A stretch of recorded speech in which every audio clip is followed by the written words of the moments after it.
The medicine stopped working.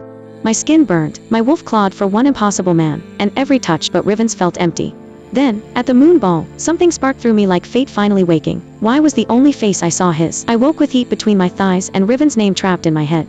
For one disoriented second, I stayed frozen beneath the blankets, staring at the ceiling while my heartbeat pounded heavily against my ribs. The dream still clung to me, his hands, his voice, the feeling of his body, pressed against mine. A slow ache pulsed low in my stomach again. God, I squeezed my eyes shut. Hard. This was getting out of control. The pressure inside me felt almost unbearable this morning, warm and restless and strangely sensitive. I threw the blankets back and practically escaped into the bathroom. Cold shower. Coffee. Work. That would fix this. It had to. By the time I reached the laboratories an hour later, I had almost convinced myself I was being dramatic. Almost the familiar scent of silver and machinery grounded me instantly while workers moved throughout the research wing preparing for the day. This made sense, not whatever hormonal insanity my body was currently experiencing. By afternoon, the heat returned hard enough to make concentration difficult again, not unbearable yet, but they're always there, low in my stomach, heavy beneath my skin, restless. I sat at one of the laboratory stations pretending to review extraction reports, while my wolf paced endlessly beneath my ribs. This was getting worse, not better. Lyra arrived sometime later carrying another glass bottle inside her medical bag. Her eyes softened immediately when she saw me. You're pale. I'm suffering. That's becoming your favorite sentence. Because I am. A laugh escaped her as she handed me the medicine. I swallowed it with considerably less dignity this time. Still disgusting. Why does it taste cursed? Because medicine is cruel. I groaned dramatically while leaning back against the chair. She gave me a bigger bottle of the medicine and a tiny one of a sedative for, just in case, because she knows how dramatic I'm. For a little while, the pressure eased again. Not enough. Never enough. But enough to breathe. Then, without warning, the scent of cedar and cold smoke suddenly filled my head so vividly my pulse stumbled. Riven. I could practically feel him behind me. Large hands. Warm skin. That low, rough voice near my ear. My breath caught sharply. The problem was becoming horrifyingly obvious now. My body didn't just want relief. It wanted him. And apparently my wolf had become deeply committed to humiliating me about it. At dinner, Riven still wasn't there.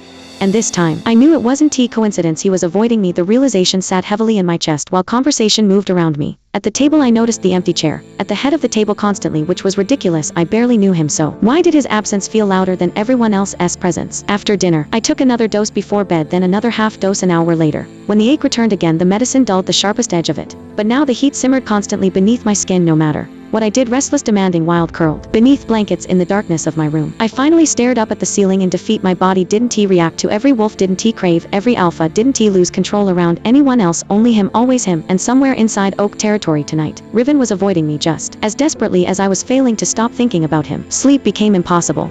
I tried everything. Another dose of medicine. Then another half dose. Then one of the mild sedatives Lyra had left, just in case. I tried a really cold shower.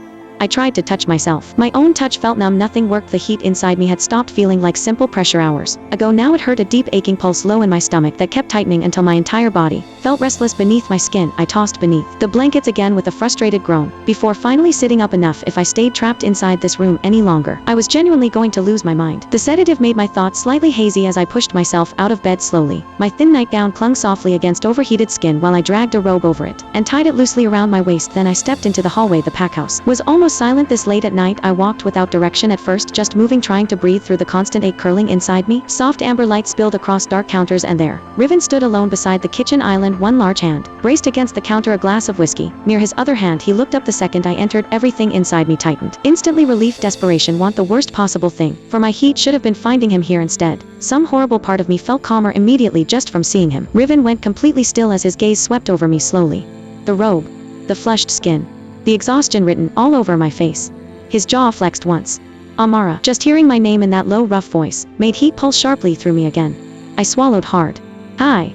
His eyes flickered briefly toward the hallway behind me. You shouldn't be awake. I could say the same thing to you. Silence stretched between us. Then my attention shifted toward the whiskey glass near his hand. Riven noticed immediately. Want some? Instead, I walked toward him slowly. Every step closer made my pulse pound harder. By the time I reached the counter, we stood dangerously near each other, close enough that I could smell cedar and smoke and whiskey wrapping around him, close enough that my wolf immediately pressed toward him desperately beneath my skin. Riven reached for another glass, but before he could pour it, I picked up his instead. His eyes snapped to my mouth as I lifted the whiskey to my lips. The burn spread warm down my throat. Immediately neither of us spoke. When I lowered the glass again, Riven still watched my lips. Not my eyes. My lips. And suddenly my entire body felt too warm all over again. Couldn't sleep? He asked quietly. I shook my head once. Heat. The word alone nearly made me shiver. Yes. Riven exhaled slowly through his nose like he was forcing himself to stay calm. I leaned back lightly against the counter beside him, trying to steady my breathing. For one tiny second, it almost worked. Then another sharp pulse twisted violently low in my stomach. Pain shot through me hard enough to steal my breath. I gasped softly before my knees nearly buckled beneath me. Amara. Riven caught my waist instantly the second his hands touched me. Everything stopped, the pain vanished, not dulled, gone, a broken sound escaped me before I could stop it. Relief crashed through my entire body, so suddenly my forehead fell against his chest automatically. Oh my god. His body went rigid beneath mine. Back inside the office, I could finally breathe again. Warmth flooded through me instead of agony now, and I exhaled shockily against his shirt, before realizing what I was doing. I pulled back instantly. I'm sorry. Riven stared down at me, with something dangerously close to panic in his eyes. What the fuck, he muttered. My throat tightened. I don't know what's happening to me, I admitted quietly. I'm taking the medicine constantly now, and it barely helps anymore. I tried everything. Running. Cold showers. Sleeping. Touching myself. Nothing works. Riven looked wrecked. Not cold. Not distant. Wrecked.